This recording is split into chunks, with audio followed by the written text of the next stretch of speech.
자, 오늘은 중학교 2학년 2학기 수학 여러 가지 사각형에 대해서 한번 배워보도록 하겠습니다.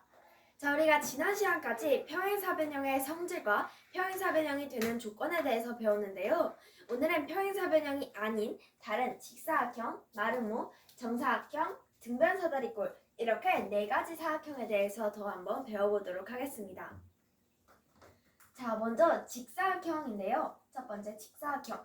우리가 직사각형은 초등학교 때부터 항상 되게 많이 들어오던 사각형인데요. 이 직사각형의 정확한 정의는 네 각의 크기가 모두 같은 사각형입니다.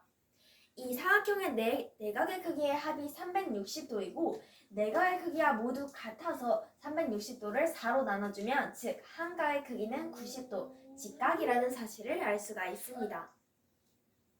그럼 이런 직사각형이 가지고 있는 성질은 두 대각선의 길이가 같고 여기서는 선분 AC와 선분 BD의 길이가 같고 이 서로 다른 것을 2등분 반으로 똑같이 나누기 때문에 즉 선분 AO, BO, CO, DO 이렇게 4개의 선분의 길이는 모두 같다라는 사실을 알 수가 있습니다. 그러면 우리가 지난 시간에 배운 평행사변형이 지금 배운 직사각형이 되려면 어떤 조건을 가져야 하는지에 대해서 배워볼 건데요. 지금 배우는 이 두 가지의 조건 중 어느 하나라도 만족한다면 이 평행사변형은 직사각형이라고 할 수 있습니다. 먼저 첫 번째, 직사각형이 가지고 있는 정의인데요. 즉, 내각의 크기가 모두 같다는 건 한 각이 직각이라는 뜻이기 때문에 한 내각이 직각이라면 평행사변형은 직사각형이라고 할 수 있습니다. 또 두 번째, 두 대각선의 길이가 같다라고 해야 하는데요. 이 두 번째 조건도 직사각형의 성질입니다. 즉, 평행사변형의 직사각형이 되려면 한 내각이 직각 90도거나 두 대각선의 길이가 같아야 된다라는 사실을 알 수가 있습니다. 자, 그럼 두 번째 사각형 마름모로 한번 넘어가 볼 건데요. 마름모란 정확하게 네 변의 길이가 모두 같은 사각형을 마름모라고 합니다. 그러면 이 마름모는 대각선을 보면 여기서 대각선은 선분 AC와 선분 BD인데요. 평행사변형이 마름모가 되는 조건을 보면 이 마름모가 가지고 있는 대각선의 성질도 알 수가 있습니다. 평행사변형이 마름모가 되는 조건으로는 이웃하는 두 변의 길이가 같다. 왜냐하면 마름모의 정의가 네 변의 길이가 모두 같은 사각형인데 이웃하는 두 변의 길이가 같다면 마주보는 변의 길이가 같기 때문에 즉 이 평행사변형이 마름모가 되는 첫 번째 조건은 즉 마름모의 정의와 관련되어 있다라고 생각해 볼 수가 있습니다. 또 두 번째 조건은 두 대각선이 서로 수직이다라고 했는데요. 이걸 보고 우리는 이 마름모의 두 대각선이 서로 수직, 즉 90도라는 각도를 이룬다라는 것을 알 수가 있습니다. 자, 그러면 이렇게 지금까지 직사각형, 마름모에 대해서 배워봤는데요. 이번엔 세 번째 정사각형에 대해서 한번 배워보도록 하겠습니다. 정사각형이란 내각의 크기가 모두 같고 이 첫 번째 이 내각의 크기가 모두 같고는 우리가 맨 처음 배운 사각형인 직사각형의 정의와 같은데 여기에 네 변의 길이가 모두 같다라는 것이 하나 더 붙습니다. 여기서 네 가의 크기가 모두 같은 것은 직사각형, 네 변의 길이가 모두 같은 사각형은 마름모. 근데 네 가의 크기도 모두 같은데 그 사각형이 네 변의 길이도 모두 같으면 그 사각형은 정사각형이라고 한다라는 것을 알 수가 있습니다. 즉 정사각형은 직사각형이라 할 수도 있고 정사각형은 마름모라고 할 수도 있다라는 것도 알 수가 있는데요. 이 정사각형이 가지고 있는 성질은 두 대각선의 길이가 같고 직사각형이라 할 수 있기 때문에 두 대각선의 길이가 같고 서로 수직 이등분한다. 90도로 똑같이 반으로 나눈다라는 사실을 알 수가 있습니다.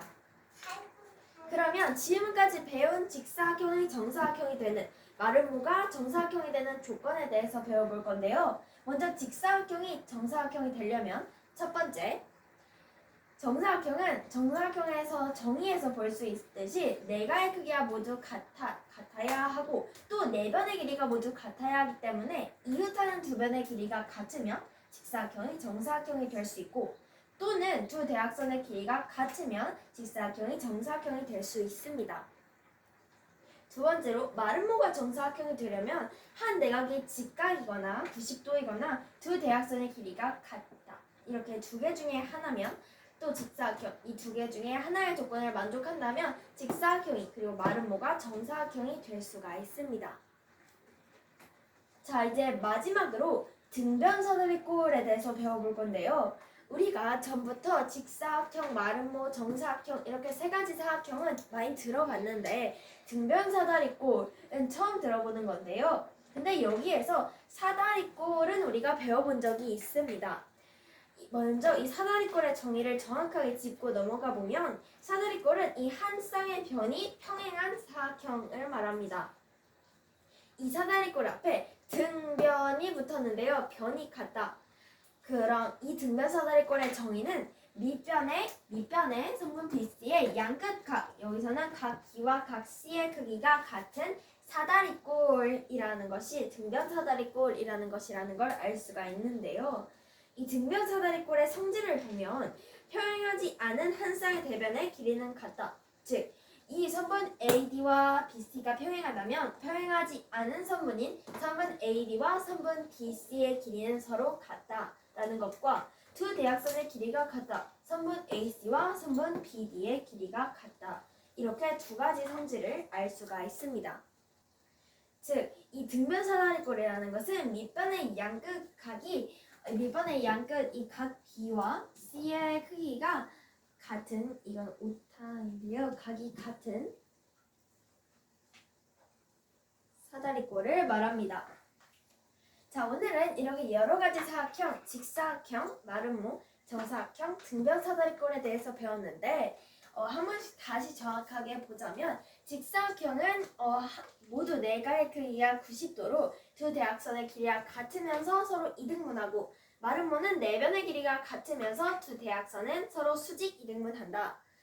그리고 정사각형은 내각의 크기가 모두 같고 내변의 길이도 모두 같은 사각형으로 두 대각선의 길이도 같고 서로 수직 이등분한다는 것과 마지막으로 등변 사다리꼴은 밑변의 양끝각이 같은 사다리꼴로 평행하지 않은 한 쌍의 길이가 같고 두 대각선의 길이도 같다라는 사실, 이렇게 네 가지 사각형에 대해서 배워봤습니다. 그럼 다음 시간에는 이런 여러 가지 사각형이 서로 어떤 관계를 맺고 있는지 그 여러 가지 사각형의 관계에 대해서 한번 배워보도록 하겠습니다. 그럼 오늘 수업 끝!